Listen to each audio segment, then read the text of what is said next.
प्रिय विद्यार्थियों, आप सभी को नमस्कार।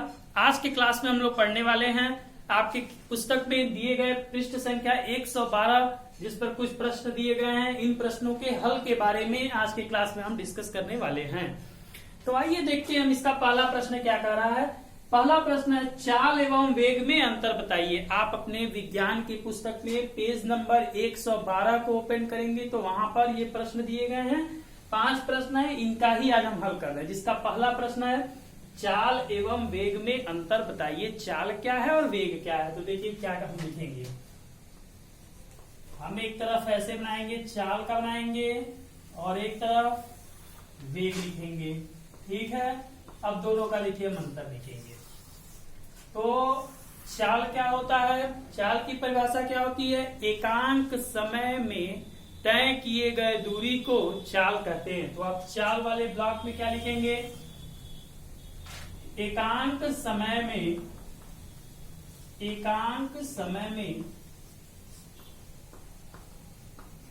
तय किए गए दूरी को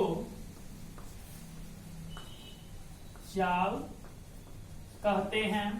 ठीक है, और वेग क्या होता है? वेग की परिभाषा क्या लिखेंगे? एकांक समय में हुए विस्थापन को वेग कहते हैं। क्लियर है? ये आप नोट कर लीजिए। चाल में क्या नोट करेंगे? एकांक समय में तय किए गए दूरी को चाल कहते हैं, और एकांक समय में हुए विस्थापन को वेग कहते हैं। अब आइए इसका दूसरा डिफरेंस लिखिए। चाल जो होती है कैसी राशि होती है? अदिश राशि। चाल कौन सी राशि होती है? अदिश राशि होती है। और वेग कौन सी राशि होती है? सदिश राशि होती है। ठीक है, ओके, नोट कर लीजिए। थर्ड इसका स्टेप आप क्या नोट करिए? जो थर्ड स्टेप है वह क्या है कि चाल बराबर क्या होता है? चाल बराबर फार्मूला दूरी बटा समय। अंडरस्टैंड? और वेग बराबर क्या होता है? विस्थापन बटा समय। विस्थापन बटा समय। ठीक है, इसके बाद आइए इसके मात्रक पे बात करिए। तो चाल का मात्रक मीटर प्रति सेकेंड, और वेग का भी मात्रक क्या होता है? मीटर प्रति सेकेंड होता है। ठीक है, अगले स्टेप में आइए। चाल जो होती है, चाल शून्य या धनात्मक हो सकती है। धनात्मक हो सकती है। ठीक है ना? चाल क्या होगा? चाल या तो शून्य होगा या फिर धनात्मक होगा। कहने का अर्थ क्या है? देखिए, दूरी बटा समय होता है ना, तो दूरी क्या होगा?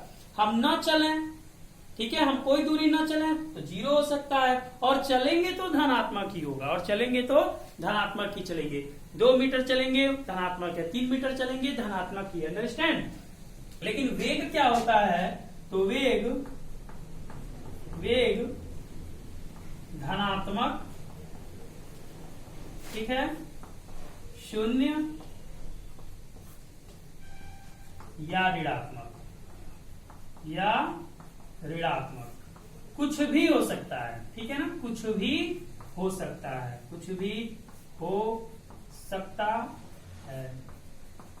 ठीक है, यानी चाल या तो शून्य होगा या धनात्मक होगा, लेकिन वेग धनात्मक, ऋणात्मक या शून्य कुछ भी हो सकता है। ठीक है, अगले कंडीशन पे बात करते हैं। तो जो औसत चाल होगा, औसत चाल शून्य नहीं हो सकता। नहीं, औसत चाल शून्य नहीं हो सकता है।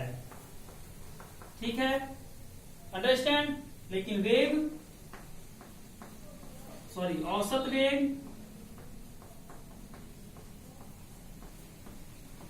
औसत वेग शून्य हो सकता है।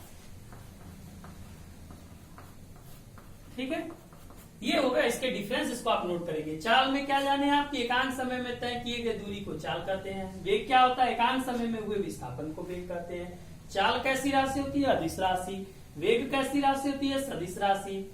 चाल बराबर क्या होता है? दूरी बटा समय होता है। वेग बराबर क्या होता है? तो विस्थापन बटा समय होता है। चाल का मात्रक क्या होता है? मीटर प्रति सेकेंड, और वेग का भी मात्रक मीटर प्रति सेकेंड। चाल क्या हो सकता है? तो चाल शून्य या धनात्मक हो सकती है, लेकिन वेग आपका धनात्मक, शून्य या ऋणात्मक कुछ भी हो सकता है। औसत चाल शून्य नहीं हो सकता, लेकिन औसत वेग शून्य हो सकता है।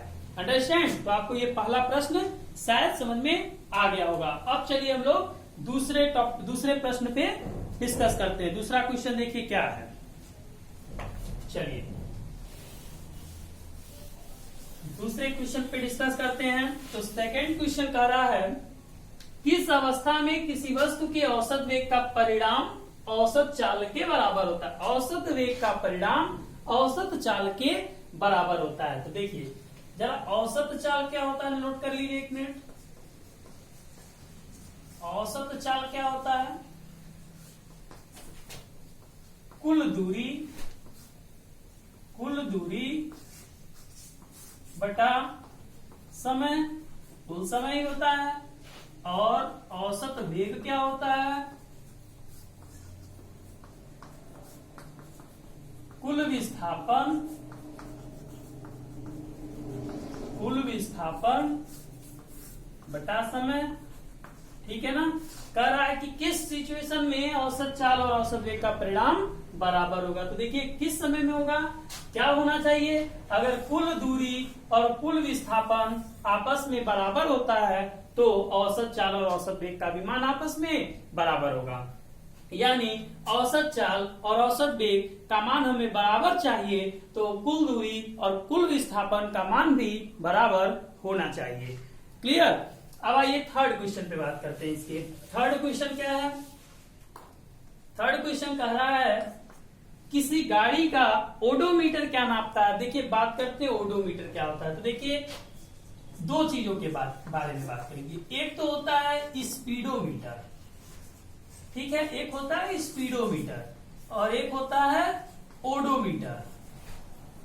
तो ये ओडोमीटर पूछ रहा है क्या नापता है, ठीक है। तो स्पीडोमीटर ओडोमीटर के बारे में आपको एक चीज बताते हैं।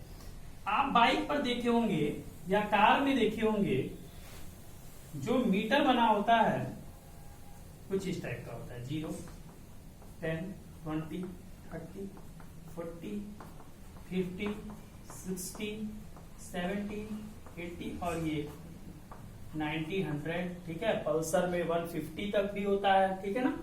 तो अब देखिए ये जो चीजें आप देख रहे हैं, यहाँ पे डॉट होता है, इससे यहाँ पे बना होता है, और यहाँ पर भी आप देखते हैं कि इसमें भी एक मीटर बना होता है, जिसमें मान लीजिए यहाँ 2, 4, 8, 1 ऐसे लिखा रहेगा, ठीक है। अब आप समझिए ये, और यहाँ लिखा था किलोमीटर पर आवर, ठीक है ना। अगर मान लीजिए आप बाइक को तेज करते हैं तो क्या होता है, ये जो आप सुई देख रहे हैं ये सुई बढ़ती है, 20 पर, 30 पर, 40 पे, 50, 60, ठीक है, इंक्रीज होता है। तो अगर मान लीजिए ये बढ़ के 40 पे चला गया, 40 पर, तो इसको क्या पढ़ेंगे, 40 किलोमीटर पर आवर, ठीक है ना। तो देखिए 40 किलोमीटर पर आवर, तो ये क्या नापा, चाल। ये क्या नाप रहा है, चाल, यानी स्पीडोमीटर क्या नापता है, चाल, ठीक है। और ये देखिए अभी इस समय इसकी रीडिंग क्या है, 2481। तो ये जो होता है ये होता है हमारा ओडोमीटर, और ओडोमीटर क्या नापता है, ये चली गई कुल दूरी नापता है, यानी ओडोमीटर दूरी नापता है और स्पीडोमीटर चाल नापता है। इसको आप याद रखेंगे, ठीक ना। अब आइए अगले क्वेश्चन पे बात करते हैं, क्वेश्चन नंबर 4। तो फोर्थ क्वेश्चन कह रहा है कि जब वस्तु एक समान गति में होती है तब इसका मार्ग कैसा दिखाई पड़ता है। जब वस्तु एक समान गति में होती है तब इसका मार्ग कैसा दिखाई पड़ता है, ठीक ना। तो एक समान गति में, एक समान गति जब करेगी तो हमें क्या पता चलेगा, कैसी रेखा प्राप्त होगी, मार्ग कैसा होगा, तो एक सीधी रेखा प्राप्त होगी। बस इसमें आपको क्या लिख देना, सीधी रेखा, ठीक है। ये सब तो आप लोग ग्राफीय निरूपण में पढ़ ही चुके हैं, ठीक ना, सीधी रेखा होगा। नेक्स्ट देखिए, एक प्रयोग के दौरान अंतरिक्ष यान से एक सिग्नल को पृथ्वी पर पहुंचने में 5 मिनट का समय लगता है। टाइम देखिए कितना दिया हुआ है क्वेश्चन नंबर 5 में, जो टाइम है वो 5 मिनट का टाइम है। टाइम कितना है? 5 मिनट। इसको अगर हम सेकंड में कन्वर्ट करते हैं तो 5 इंटू 60 करेंगे तो 300 सेकंड हो जाएगा। ठीक ना? क्लियर? अब क्या कर रहा है? पृथ्वी पर स्थित स्टेशन से उस अंतरिक्ष यान की दूरी क्या है? ठीक है, जहां सिग्नल भेजा जा रहा है उस स्टेशन से अंतरिक्ष यान की दूरी कितनी, हमें दूरी निकालना है, डिस्टेंस निकालना है। डिस्टेंस क्या करना है? फाइंड करना है। फिर क्या कर रहा है? लेकिन कंडीशन क्या दिया है? Speed of signal equal speed of light, यानी सिग्नल की चाल और प्रकाश की चाल दोनों का मान कितना है? तो 3 × 10 का पावर 8 है। यानी हम क्या लिखेंगे? सिग्नल की चाल, सिग्नल की चाल। तो सिग्नल की चाल कितनी है?